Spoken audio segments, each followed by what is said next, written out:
I'm here today with Dave Carlo of Razor to talk about Cycle of Contempt, out right now on Relapse Records. How are you doing today? I'm doing great. So let's start from the beginning here. I mean, 25 years since Decibels. What inspired you to get together with the guys and release a new Razor record? Well, mainly it was the audiences and the receptions we've been getting the last 10 years or so have been fantastic and growing. The band seems to continue to gain fans, and there's been requests to do a new album for a long time, and we finally decided about 5 years ago, actually, that we needed to do this. So yeah, that's what really got us here today, finally. 25 years is a long time. So how was the creative process for this record when you perhaps compared with the previous albums? Well, I would say the writing process was pretty much the same, because I have a style where I kind of like to just take myself away from everybody, lock myself away, and just complete privacy, cabin in the woods kind of deal, where I just write and I fine tune songs. And that's how I wrote this one. Over 6 weeks in 2018, in the spring of 2018 is when I wrote the music. And then the lyrics came later. The pandemic obviously threw a wrench into the plans to get it all done. But yeah, it's the same writing process. So it really didn't affect it. The fact that it was been so many years later, still pretty much the same MO. Were there any challenges that you faced with this album? Perhaps maybe a little bit of rust, considering how long it had been before you guys had released the record. Was there anything that comes to mind that you feel like was extra challenging when it came to putting this record together?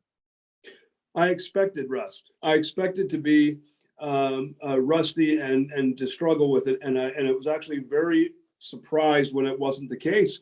It seemed like the opposite. It seemed like I felt liberated and just really fresh and ready to turn out riffs. And so I didn't have any slumps of any kind with writing that might have happened in the past. It was beautiful. Yeah. That must have surprised you. You were expecting one thing and it went the complete opposite way. Did that speed up the process, the creative process of putting all the tracks together then? I think so. It took about 6 weeks to write all the music. I don't remember exactly how long it took me back in the day, probably about the same, maybe. But I think that the difference was just that because I had not done it in so long, it just felt so new to me. And maybe there was an excitement in doing it that I had never really, experienced, except for maybe the very first album I made back in 1984, So it just felt like I was in unfamiliar territory again. And it was, I really enjoyed it. Do you, when it comes to an album like this, but even with previous records, are you one of those guys that kind of creates a little bit of a vision of what you want the album to sound like, to feel like, to be like, or do you allow the process to be a little bit more organic and what comes to you ends up being on the record? Well, I definitely have an idea of what the record is going to turn out like when I start. I do have a plan, and it's mainly because we have a fan base that I know has a certain kind of taste. And so I am aware of that, and I don't want to disappoint the people who've been with me all along. Those people are very important to me. But first and foremost is always to please myself, because I'm also a fan. So if I please myself, I know that the people that have been with me all along will continue to be there. And then we try to spread the word and get more people to, hear about the band, because one of the things I believe we can do and should do is get out and play live more. And that will allow us an opportunity to get more people to notice us. And that's how we build the fan base, as opposed to thinking that there's an issue with the music or something that we need to fix to try and bring more fans in.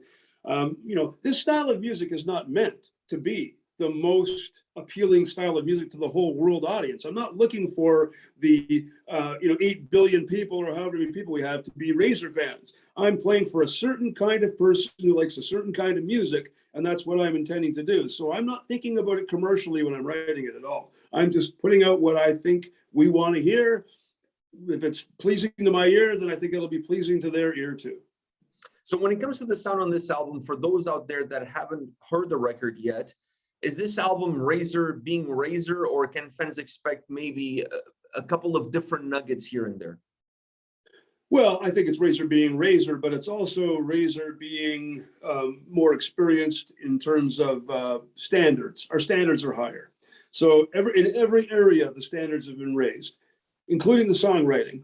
What is acceptable to me in 1985 may not be acceptable to me today in terms of what I'm trying to do musically. That's not to say anything wrong with my songs that we wrote in 1985, but my standards have changed. I have a more definitive view on how everything should be. And I wasn't satisfied with what we had done in the past, and including stuff like the artwork and everything, the whole package, not just the music, but lyrical content, music, artwork, everything, touring plans, label support, agents, all that stuff. We raised the standards for everything to try and make more of an impact. When it comes to that approach, because it's an interesting topic. So when it comes to that, when it came to the production on this album, I felt like the production was very close to Razor. Like, so it's not like you guys cleaned it up and polished it up, and it doesn't really go with your sound anyways. I think your sound has to be rugged. I mean, that's where you get the strength and that's where you get the aggression. So when you're looking from that perspective that you're saying in terms of raising everything, was the production behind this album still having the need to be connected with the roots of the sound of the band? Yes, because we wanted to make sure we did not overproduce this record.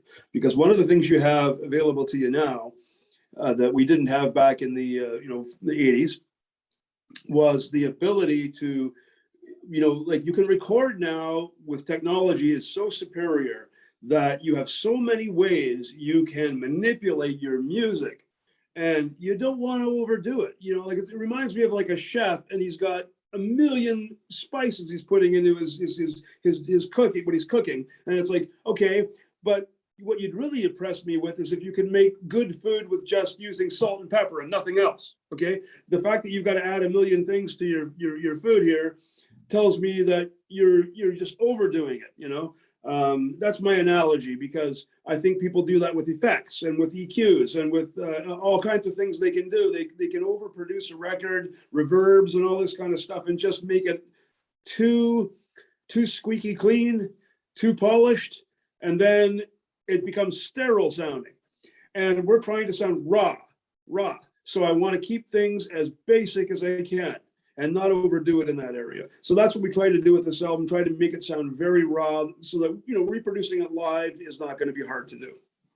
Yeah, you can take the experience from the studio straight into the live experience, and it's pretty much straightforward. There's no loss, there's no changes there. And I think that's one of the great qualities of this album, is that it has that raw, organic aspect to it, which has always been there. But considering now we're talking about 25 years since the last record, a lot of bands perhaps would have been more inclined to change things to a more modern day, if you will. You guys didn't. Once again, was that you thinking of yourself as a fan, but also of the fans in general in terms of what the expectations would be? Exactly. I mean, I would have, if I wanted to change it, which I could, but I wouldn't call it Razor, because I don't think that would be fair. I almost think that's like false branding, right? If I call it Razor and then I don't give you what you expect from Razor, I think that's almost a little underhanded. I mean, I'm a free man. I can make music of any style I want, and I can put it out and I can give it a different name. So if I want to do something that's not at the high speed that Razor is all the time, the relentlessness, if I want to do something a little different, I can, and I'll call it something different. That may happen down the road. I may make some music that's still going to be very hard, heavy metal, but it's not necessarily Razor, so I would call it something else. When it came to the guitar sound on this album, you said that you're a man with a vision. You have an idea of what you want an album to sound like, to feel like. Does the same apply to the specific toning on the guitar, to what you want the guitar to come across, the overall guitar sound, solos, leads, riffs, everything? Well, this is where I take advantage of modern technology too. So I want to balance my statement out a little bit, because you don't want to overdo it. But for example, a EVH 5153 amplifier sounds a lot better than a a Marshall from the 1980s. Okay, it just does. The crunch and the sound, and not just an EVH. I mean, you've got triple rectifiers, you've got amps by angle, you've got and there's a number of companies out there that make ferocious butt-kicking amplifiers. Well, I'm going to use those. I'm not going to use, same thing with my guitars. My guitar have upgraded pickups now. Like I'm using Seymour Duncan Blackout and Black Winter pickups in my guitars. These are new, modern, killer guitar pickups. They give you a lot of output, a lot of feedback control, a lot of cool things you can do. So I'm using those. I'm not going to use DiMarzio super distortion humbuckers from 1979. I'm going to use what we've got now. So I'm using the modern technology, but I'm keeping it like the band is basically a three-piece band with a vocalist. And we want it to sound like that when we play live and raw, but I'm using the best sounds I can get, of course. This album, when you have a chance, I don't know if you've had a chance yet because the album is not out, but when you have a chance to look back at the work that you guys put into this record, all the blood, sweat, and tears that has gone into this album, what are you most proud of as far as the end result is concerned? I'm most proud of the individual performances of the guys on the record. I'm most proud of the drumming on this record because I think he did a fantastic job. We had to kick his ass a little bit in the studio because Ryder's a great guy and a great drummer, but sometimes just needs a little bit of a push. And he responds very well to that kind of thing, which is why he's a great drummer, a great guy for the band, because he raises his game under pressure. And so I'm very proud of the performances, and I'm proud of the fact that we made an album that I'm very, very pleased with listening to and I enjoy. And, I'm always very aware of the fact that Razor caters to a specific kind of style of metal, and that it's for the very intense, the guys who like it at the maximum power, I guess. And I want to make sure that we're delivering to those people. So I'm proud of that. You talked a little bit about the lyrical content on the record coming later after the album was done, and obviously the pandemic having an effect to it. So when you look at the title of the album, Cycle of Content, what does that mean to you? What does that represent, not just as the title of the record, but as the overall context of the lyrical content on the record itself? Yes, well, the word contempt summarizes it pretty nicely. It's about having disdain or resentment for the way things are in a particular area of your life. When we say cycle, what we mean is that, that's just a reference to the fact that we've been around for a while, and it always comes back to the same thing, which is the human condition is to get sucker punched by life. And shitty things happen to all of us. Now, if you know my personal backstory and you go to my YouTube channel and you hear all the stuff that's gone on in my life, I've had a chain of horrific things happen to me over the last 20 years. And the most recent one, losing my wife 2 weeks ago, she died from cancer. So there's a lot of backstory there. But it's not hard to come up with songs that have to do with trying to overcome, setbacks, which is really kind of the theme. There's a defiance in this record, and it's there through the whole album, that you don't just take bad events and just take them lying down. You get up off the mat and you fight, and that's kind of the whole spirit of the record. First of all, I want to give you my condolences, and I knew about the passing of your wife, and I think what you're doing, pushing forward with interviews, album release, all of this stuff, it says a lot about who you are as a person, and the perseverance that exists within you. Maybe that's a title for the next record, because after the cycle of content maybe comes a cycle of perseverance. So I applaud you for having that sort of spirit, for having that sort of attitude. Will we see more Razor material on a more regular basis now? This will depend on how this album is received. And when I say how it's received, I do not mean reviews, because there's a thing on the internet now I noticed about 10 years ago people just put reviews up on the internet, and sometimes they shit on things, and they do it for a number of reasons. And sometimes it's because they want attention for themselves. But the bottom line is reviews mean absolutely nothing anymore.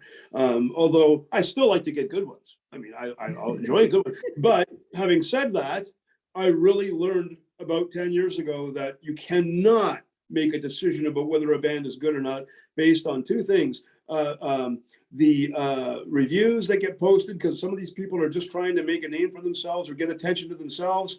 I've seen like for example, Metallica's Kill 'Em All, which was a brilliant album when it came out. I've seen people shit on that. Like I was like, okay, whatever you say, brother. I don't know how you're getting that opinion of this if you like anything about metal, but whatever. So you can't worry about that kind of stuff. So it'll depend on whether my audience likes it. How will I know? Well, if people come to my shows, if people are streaming my records and I see the numbers on the social media, and if people are buying our merchandise and I see that, that's the sign that we should continue, and I'll make another album. But if I don't see the reaction to this album to be that, then I probably won't do it again, because it's a lot of work to make a record, and I'd love to do it if people want it. But if they don't want it, I'm not going to invest the time and energy. Right now, I think it points pretty likely to that we're going to do another album, because I think the response has been fantastic, and I'm very grateful for it. Do you have certain numbers in mind, or you're just looking more from an overall field perspective? I have numbers in mind, for sure. I do. I don't have an exact number, but I definitely want to see the band growing and the direction going up, because I do think that there are a lot more people on this planet that would love this music, but we have to find them and we have to tell them about us. They have to hear about us. And that's what my goal is. So one way we can do that is we got to get out there and start playing live again. And that's going to be one way. Other way is social media, obviously, and people like yourself helping me by covering the band and bringing this to other people. One last question for you. Being from Guelph, I'm in Toronto, so we're both Canadian boys here. So being from Guelph, creating this music that, like you said earlier, is not going to bring 8 billion people to listen to. It's not like we're not talking about Taylor Swift here. Not that there's anything wrong with Taylor Swift, but you know what I mean. There's definitely a little bit of a niche. So how was it for you in '83 making music, creating Razor versus creating Razor now? What are the biggest differences that you see in the music industry and the way that you have to sell your music and put yourself out there? Well, there's huge differences. And the biggest difference is, of course, is the internet. And the internet has made it so that, and by the way, it's a good difference. I like where we are today. Some bands don't. Some of the older guys complain about it. But my view on this is that we have a level playing field now for everybody. In other words, Metallica can put an album out and you can stream it, you can watch videos, and you can read reviews. Reviews don't matter, but you can watch videos and you can stream the music and you can hear it on radio and stuff. And same thing with a small band. Some guy could start a band tomorrow and put a project together, and within 2 months, if he's got a good recording with the band, he now has access to social media and to YouTube, and he can get his message out. And it's going to take a little time, but he's got the outlets. He's got the outlets without having to get out there and physically hit the road. He can do that. So I love that. I love the fact that you can do that, because it helps us discover new bands. And I think some bands that never would have had a chance do have a chance because of that. And I think that just makes it better for everybody. We all have access to more variety and more opportunities to find new bands. It just comes down to the quality. It's not necessarily who you know, but more so, what do you know? And also, the technology has improved to the point where you can make good, high quality, good sounding recordings on much lower budgets. And that's beautiful too. That's beautiful too. Some people complain about it. Well, whatever. I just think complaining about technology is kind of silly, okay? Because, we all have our iPhones or our, Android, or we all have our stuff. And, what would we do without it now? We're used to it. The only problem with technology sometimes, And I have to tell my kids this once in a while is it's important to take a little bit of a break just to let your brain recover from all of the, you get so much sensory overload, but we do have airplane mode. We can turn things off. We can have a break, and it's important to remember to do that. But the fact that you have access to all these things so quickly and easily and efficiently, I think is amazing and fantastic. I do so as well. Well, Dave, thank you very much for taking the time to talk to me. I hope when you're talking about being on the road, I hope to see you maybe at the Rock Pile or somewhere around the Toronto area playing some shows in support of this record. All the best to you, your family, your band members, and much success with this album is what I wish you. So thank you very much for taking the time. Thank you so much, my friend. And you will see us in Toronto. That's a guarantee. I mean, we got to play Toronto. And I just say to everybody, final words then is, please follow us. Follow me on social media, guys. Type Dave Carlo Razor into Google. You'll find my Twitter, Instagram, my YouTube channel. You will see links to the band Instagram channel, and also to the band website, razorband.com. And keep an eye there for gig announcements, because we've just gotten our agents turned loose. We're going to have a lot of show announcements in the next 4 to 6 weeks. I'll do you one better. I'll put all of that information in the description of the video, so folks just have to check out the description below, click on the link, and they go straight to you. Thank you so much, my friend. I appreciate that. No problem. My pleasure. Look forward to meeting you in Toronto. And yeah, me too. I'm looking forward to going to the show and meeting you in person. I'll buy you a drink, whatever it is that you want. Beautiful. All right. I'll take you up on that. We have a date. I'll see you. Take care. Yeah. Okay. All the best, my friend. We'll talk soon. Bye. Bye now.